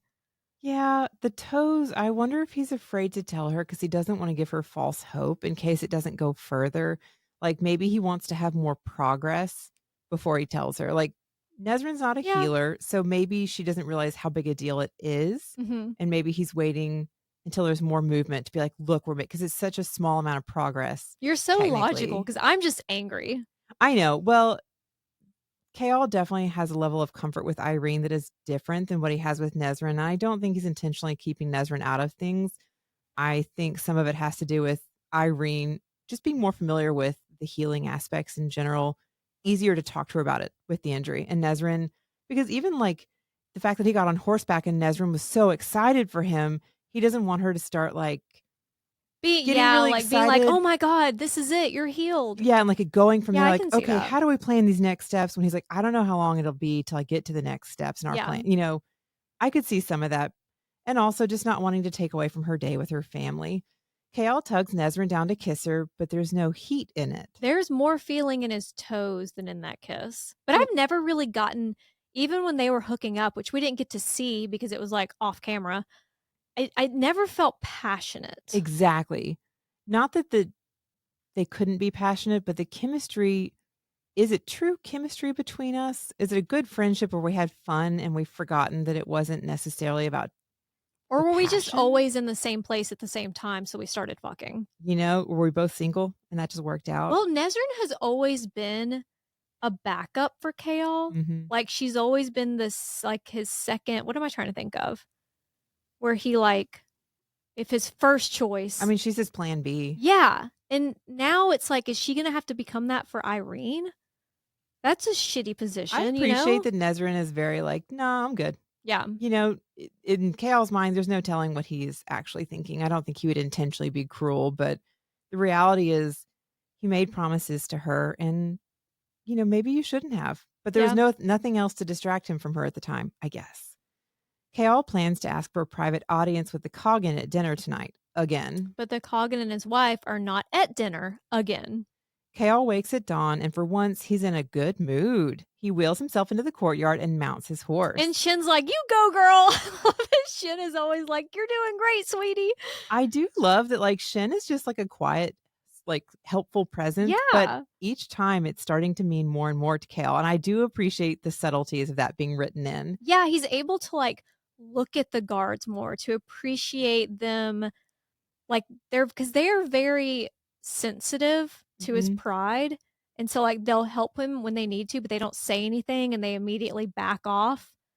So SJM has just done a really good job of writing in it's very emotional and the trauma that Kale has experienced each of the little moments with the guards or the things he notices about the guards, the fact that she's included it, they all come together to explain Mhm. Kale's feelings better because Kale is still working on being able to verbalize that Yeah. himself.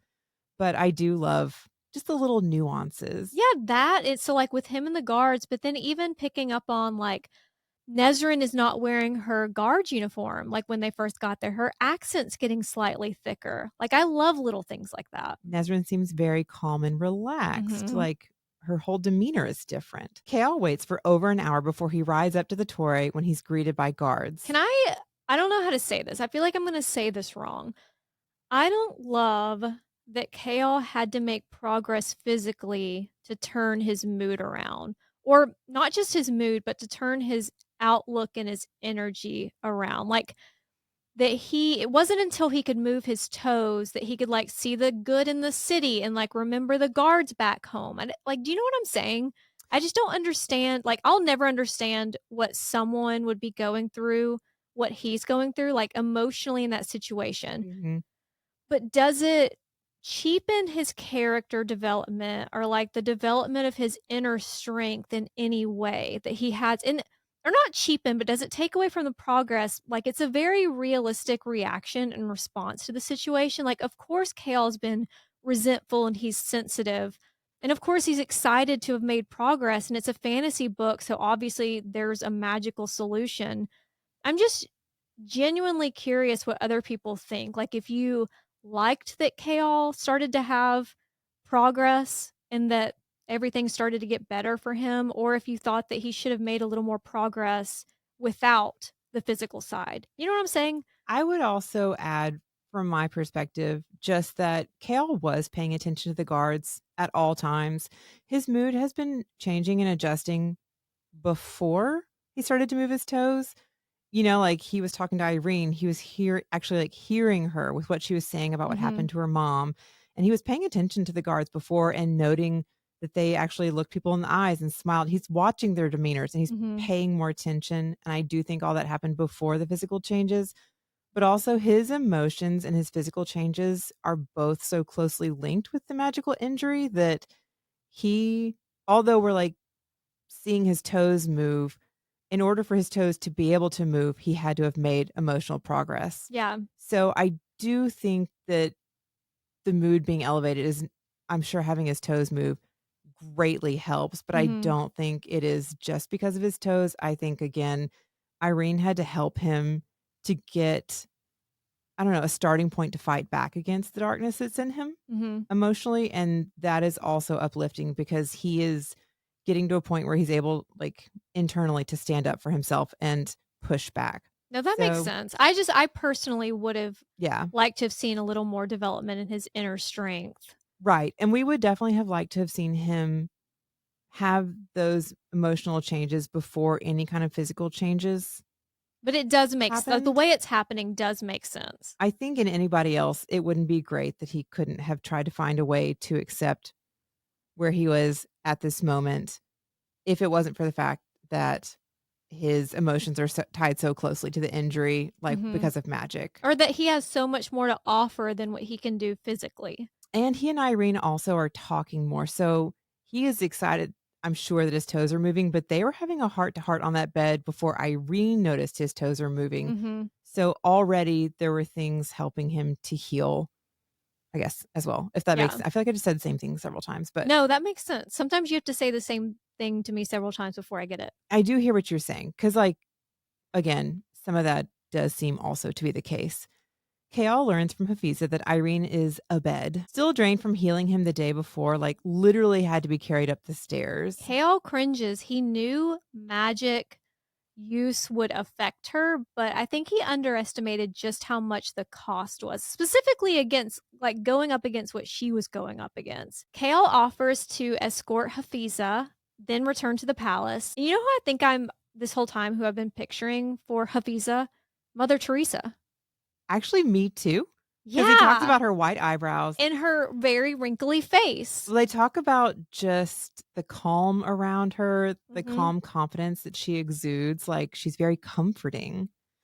Irene sleeps for a day and a half, missing the murdered healer's burial in the tower's catacombs. Despite the holiday, she slips to the courtyard at dawn. to find Kale already waiting. Irene goes into healer mode, but Kale decides that she is not rested enough to do any more healing after slowly sweeping his eyes up and down her. Hi. And he is not the only one with toes curling. Yeah. When he asks if she was really just going to barge into his room at dawn, she's like, if you and Captain Fleek were engaged He in. interjects, like, that's not a problem. So, anyway, it's a problem. Uh, Irene was going to check on a patient before she visited Kale since they tend to lose time when they work on him, and he offers to go with her So, like, see the city, the one that Nezrin was so excited to show you. because she's actually from there. Exactly. But speaking of just like losing time, it made me think of if you like glitch in the matrix stories, we've both listened. I made you listen to Radio Rental because like if I really like something, I'm gonna make you listen or watch Hmm. or read it.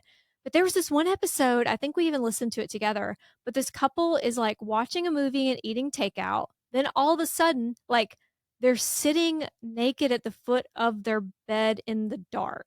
Like, neither has no idea what happened. They lost all this time. It went from, like, day to night in a blink, and they're just both sitting there, and they went to the ER. There were no drugs, no poisoning, like, they did a carbon monoxide test, and they never knew what happened. Things like that freak me out. It's freaky, but it's so interesting whether it's actually true or not. You're like, tell me, like, It's just so weird. I do like hearing those stories Well, there was though. another one. What was the other one that we really liked? Oh, it was a guy whose girlfriend came home and, like, broke up with him, packed her bags, was yelling, left, and then seconds later, she came in a different outfit and had no idea what he was talking about. She was like, "I wasn't here." Yeah, it And was. he's Yeah. like, "Am I going insane?" Talk about a glitch in the matrix. Like, what just Yeah, happened? Radio Rental, and it's actually hosted by Rainn Wilson from The Office, but he has, like, very like, I just like listening to the And stories. so the way he hosts it is it's like it's funny, but it's kinda weird. It's like he's some weird guy at Blockbuster telling you random stories that you're like, I "Cool. honestly Can we skip start?" through, but so it seems like the overflow stories that don't make it onto Radio Rental, there's another podcast called Rattled and Shook it's Ah. 2 women, and they have a lot of good stories too.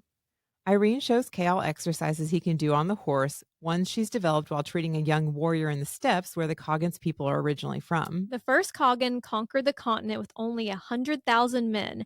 Guess who else had a force of 100,000 men? Genghis Khan. Mm. The first Kagan conquered the continent in 4 years. Guess how long the campaign against the Jin dynasty lasted? 4 years. Ooh, that's interesting. Irene learned all of this when she went to the steps with Hafiza and Caution. Kale's like, "Oh, that's when he confessed his love, like it's any of his He business." definitely gave her, like, a little side eye, like, Oh, "Oh, you went with yeah. Caution, like, we were just traveling together randomly." Like, "What?" This might be the most playful Kale that we've seen on this little day date. Yeah. She says that Caution he wasn't just one of the first friends that she made here, he was one of the first friends that she made anywhere, Oh, it's so sad. and he wanted more than friendship and she didn't, or at least she didn't feel anything strong enough to throw away her goal of returning to Finn Harrow. Like, it would have to outweigh what she wants to do, and it didn't. There's just so many little moments during this day date where, like, hearing that, he opens his mouth but doesn't say anything, and then she opens her mouth and doesn't say anything. Like, they keep having these moments where it's like they start to say something and then they stop, and the other's like, "I wonder what they were gonna say." But if anyone can understand putting your goals and your duties above everything, including love, it's Kale. I think it's cute how we're seeing their relationship to each other evolve because Yes. they've let their guards down a little bit. Okay, maybe Irene no longer hates Kale. Okay, maybe she's not looking at him as just somebody that used to work for the old king. But are we good friends now? Like where do we go from here? The And line it's is getting blurrier and blurrier. yeah, it's sweet though watching them both kind of like stutter around each other a little bit. Kale escorts Irene to the home of a sickly older man. And he doesn't have his chair with him, so he's just sitting on the horse looking through the window. But this is how I know I couldn't be a doctor. Irene puts her hands right on this old man's lesion crusted chest. Well, Ooh. first the tapeworm, now this. I know, and some of these when they describe some of these diseases, I'm like, "Is it HIV?" Well, is she I know I always try to be like, "What is this?" But is she immune to all this stuff? Can she heal herself? Like, if she's using her healing light, is it like a buffer? I don't know. I'm guessing that's how it works in some form because she's, like, coated with it. She's pushing outward with the light, So, so yeah, so I guess it's not actually touching her skin. it makes you wonder, though, like, can she truly get sick? Like, I'm sure she can get run down, but Can she can heal she get sick at herself? all? Does she have to heal herself, or does she just like, the bacteria just don't even come in? I don't know. So many questions. White light flows from her palm to the man's chest, and when she lifts her hand, the man's wife weeps. You know, it could also be, Leprosy? it could be leprosy, but it also, oh, oh shoot, what is that STD, that goes Oh to your brain? god. Syphilis. Syphilis? I don't know. We're talking about all these lesions. I was like, what else would have You lesions? automatically like, all of your things you've said are STDs, STIs. Interesting. Well, nobody's perfect. Who was it that had syphilis that started going Al Capone? Got it. But actually, they say that a lot of, like, world leaders and kings and queens throughout history probably had syphilis, and that's why they started acting insane. It's hard to say if it's that or the inbreeding, to be honest. Well, yeah, the Habsburg jaw. There's a couple of things it could be. As they're leaving, Irene tells Kale the man has been battling a disease for over 5 months. Every time she thinks she's beat it, it comes back. When Irene suggests returning to the palace, Kale all but begs to stay out here. He's obviously not totally free, like he's stuck on his horse, but this is the most independence that he's had in months, like since the day at the glass castle. But also, they're out doing things. Like He feels useful. yeah, whether he is actually doing something or not, he is seeing Irene be of service to others. And I think that really is something Kale loves, supports, needs. All he likes to Mhm. be a part of that. While they ride to their next stop, Irene tells Kale about Antika's religious tolerance, something the very first Kogan championed. Again, like the Mongols, who were largely shamanistic society. So they obviously had shamans and they revered and worshiped nature and ancestors, but not really gods or like a capital G god. But they figured out that if you're pushing your religion on your subjects, it's counterproductive. It leads to resentment and spies. In other kingdoms where religious minorities weren't treated well, the Kogan found lots of willing spies. Irene asks if Kale has any spies, and he says no, but he's definitely triggered because he's obviously thinking about Ress and Brulo. And I Oh. don't even remember if Kale knew that Sorsha was like, it's so hard in this book, this series, to keep track of who knows what. Like Yeah. I'm like, did Kale know that Sorsha was working for Ren? Yeah. Because that's the king calls her out, and then later when they tell Ren about what That's happened. right. But, I mean, I think Irene is asking if Kale was controlling any spies. So, Yeah. like, what happened to Sorsha is terrible, but, like, it's not like Kale asked her to do it at He's least. just like thinking, I guess, of Yeah, like, 'cause Ress and Brullo were directly helping him against the king. They ride to a middle-class neighborhood where Irene visits a new mother. who wags her eyebrows at Irene when she sees Kale. She laughs, and Kale has never seen a face so lovely. Oh. But then the combo is it goes to like feeding and bleeding and sex, and Kale is looking anywhere but at people's faces. And I do think it's important to remember like how stiff Kale has always been. Like when Aelin started her period and he couldn't get out the door fast enough, and he was like literally his face was red and he was tripping. And now this interaction, because it makes what happens in the next chapter not out of character, but you know what I'm saying? Like what Mhm. happens, what he does in public with Irene is like he's just loosened up so much. Like he's still a very traditional and formal guy, but it's like he's different around Irene. Well, because even he talks about, like, parties he's gone to with Dorian, where Dorian got a little bit wild. Kale has just always been more reserved and Mhm. private about a lot of things. Yeah. Like, he's been seen in his undershorts by multiple people now, so That's the fucking times undershorts. the times they are a-changing. When the new mother teases Irene about Kale, and she's like, "What? No." Kale's like, Okay, didn't know it was that firm Okay, of a that no. was a firm no. Calm down." But Irene does not sleep with patience, plus you're with Nesrin. Well, Remember? Remember? sleep Plus you're remember? you. Sleeping with patients is probably a good rule to have in general, unless you're Izzy and Denny. But Wait, actually, not sleeping with patience? well, You did definitely she said sleeping with patience, and, like, that's a oh, good rule. sleeping with patients is not sleeping with patients is probably a pretty good rule for, like, medical practitioners. Right, right. But now I'm trying to remember, did Izzy and Denny only have sex, like, As a as a ghost? ghost? Yeah, which is it got She didn't actually have sex with him. right? No, it went pretty off the rails, and, like, I was like, okay, what's It happening was with the just writing here?" ghostin-y. I mean, she was in a bit of a psychosis with a vision, but, like, Mhm. it was weird. Speaking of Nezrin, she went to the ceremony with her family. He says she didn't invite him, but he also put off their ride through the city, the one that she was excited to show him. And now here he is, not just riding through the city, but getting a tour from Irene. That pisses me off. Yeah. She was I this is where her family lives, like, where she what she considers her home, and she was so excited to show you that part of her, and you, like, have been pushing it off this entire time, and then the first chance you get with Irene, you're like, "Yeah, I'll fuck around all day with you." I wonder if it would have been the same if it wasn't some sort of holiday this day, because Kale didn't celebrate any holidays back home. No. And then the whole city seemed like, and this is where Nezrin's family is from. Maybe as a holiday, it's more important to Nezrin, and he would feel bad being there if it didn't mean anything to him. Well, you're like a male sympathizer. I am being very nice about Kale in general. I know, it's kinda weird.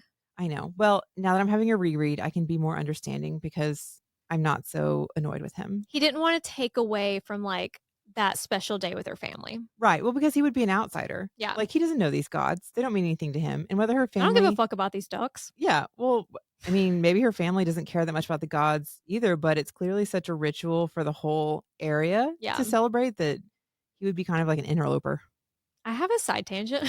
Oh, I'm ready. So in Antica, they use paper money. It's mulberry bark backed in silk instead of coins. Like that's what they use in Alderland. Mhm. When Marco Polo returned from a trip to China, he wrote a book titled, this was the title of the book, How the Great Khan Causes the Bark of Trees Made into Something Like Paper to Pass for Money All Over His Country. That's the title? That was the title of Marco Polo's book. But so mulberry money was first used nearly 3 centuries earlier than Marco Polo's visit around the year 1000 in a province in China. And it was bordered by like foreign and sometimes hostile states. Mhm. And so they didn't want valuable gold and silver currency leaking into the foreign land. So they started using iron coins, not super practical. So instead of carrying around wagon loads of iron coins, like well-known and trusted merchants would write an IOU and promise to pay his bill later when it was more convenient for everyone to trade those iron coins. Mhm. So they start trading those papers around.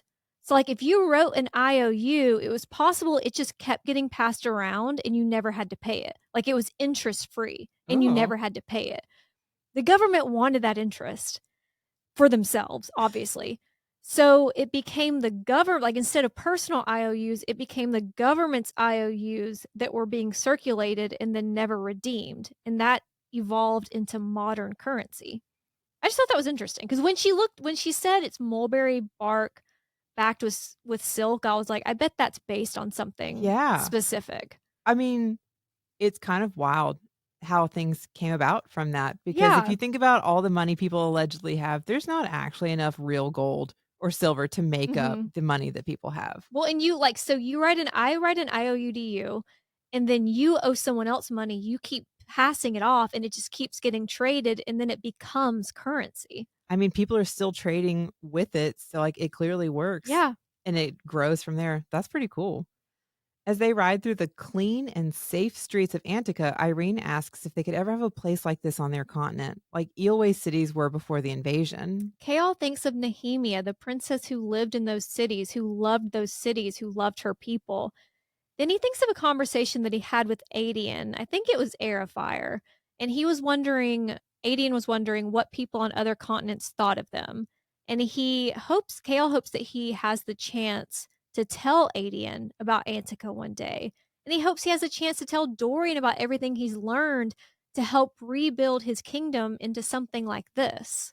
I think it speaks volumes. Like, even if Kale and Dorian were like, we hate this, we don't like this, if they haven't seen it done before, it makes sense that they might not know how to make the change that they need, or Mhm. like the steps to take. So it's great that Kale is having these experiences that he can make suggestions to Dorian when he gets back. Cause I'm sure Dorian would be like, yeah, totally. Oh, Dorian, again, he's so open. That's absolutely what I want to do. I don't know how to get there. And Kale's like, well, I saw them do this. And then now they can like improve upon it for themselves, or like find their own way to make it theirs, which is But we cool. have to kill Holland.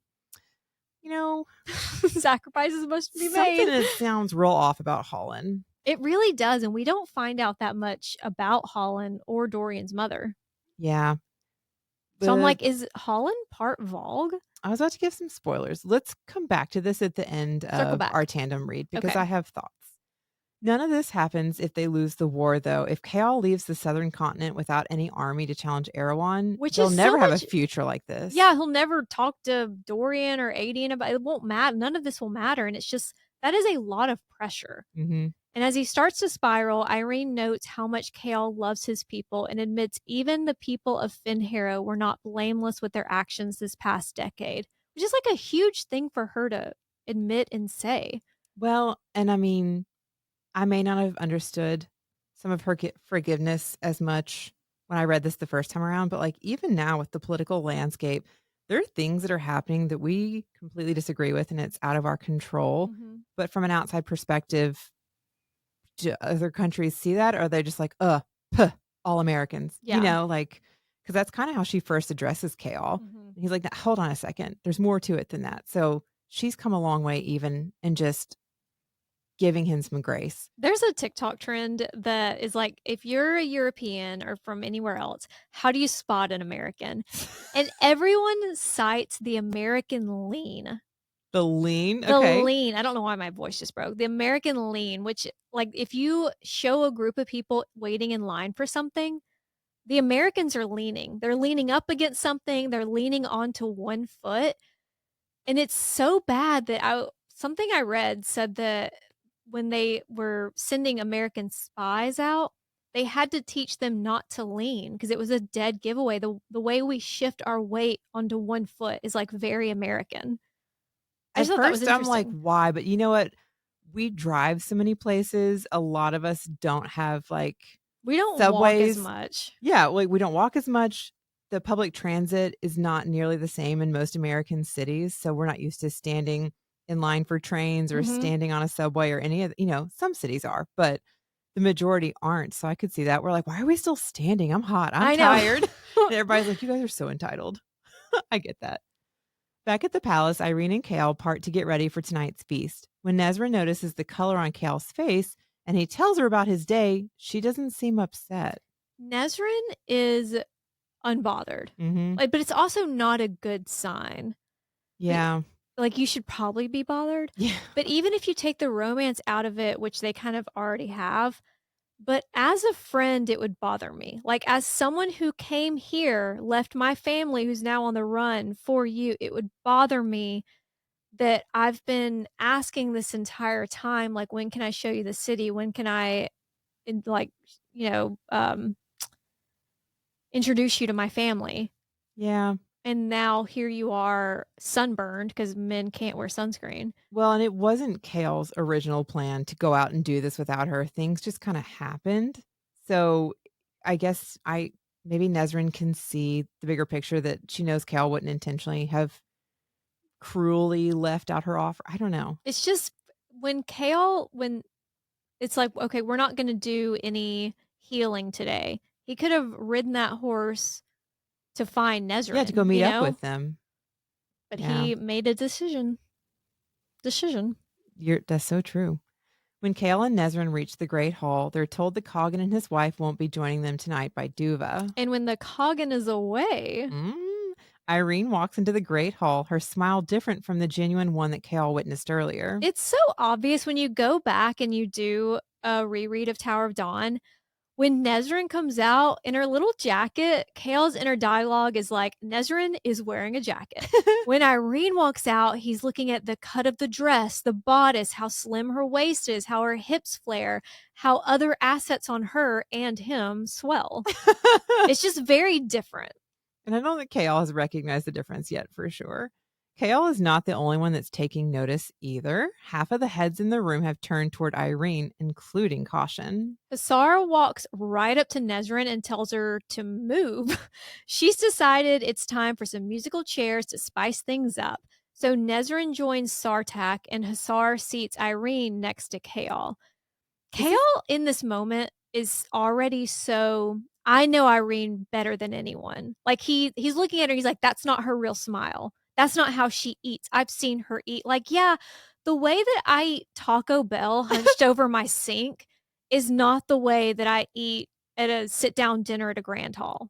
He's paying a lot of He's attention to these little Yeah, nuances too. Like, I don't think even like, it's subconscious that he's doing it, but he's very focused but on he's like, "I've her. seen you scarf down food." You know, when I first read this and I was like, "Geez, Cesar, be more obvious," but also I rewatched Pride and Prejudice recently, and I totally Mhm. forgot there's a scene in Judi Dench's house where she's like, Yes. "Mr. Collins, you can't sit by your wife. Move. You can't sit next to Yeah. her."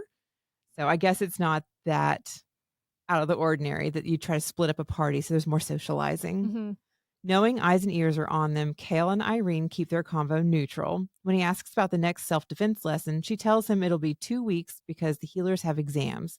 Irene actually completed her final exam 2 weeks ago, making her an official healer of the Torre. After dessert comes dessert. Ooh. Musicians, dancers, and opium smoke is brought out. Heyo. Something Dorian would totes enjoy, which actually makes Kale smile. Aelin too, and that's like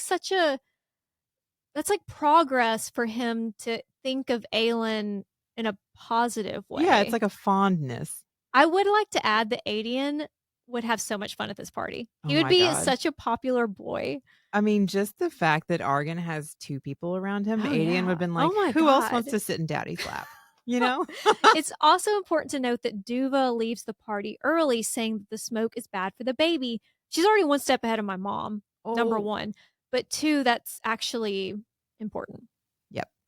Hisar and Rinya claim a couch. Married Argan is covered in servants. Like, also, I am kind of shy and I'm not against PDA, but with my siblings around, like the open PDA that's happening, I'm like, It is is this their weird, siblings, yeah. guys?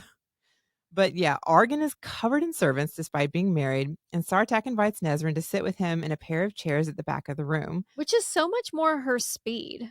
Like it's like the way that Kaol is really seeing Irene, it's like Sartak sees Nezrin. But also, he's respectfully, like, asked her to sit with him away from a lot of the smoke, so it's not like he's trying to take advantage, which Pressure also her. makes him look, more gallant. It does. Kale notices that Caution is waiting, probably for Irene to get up, and Kale has a second to decide what to do next. As Caution leans in to make his move, Kale invites Irene for a one-on-one, like basically they're on an episode of The Bachelor. They move through the thick smoke and dancers to an alcove where they sit on a couch, and Kale doesn't hate the view of the dancers, the nobility and the servants, and Irene.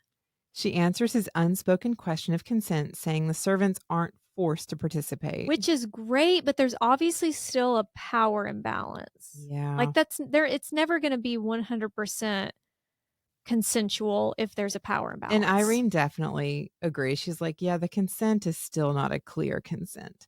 When Kale asks about Argan's wife, Irene says the servants aren't considered affairs, they're just seen to a need.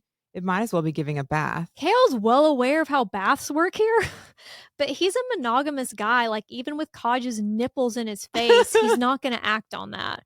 Irene comments Nezrin is lucky, and when Kale looks over to Nezrin, and Sartak and Nezrin are clearly enjoying their time together, he doesn't feel anything.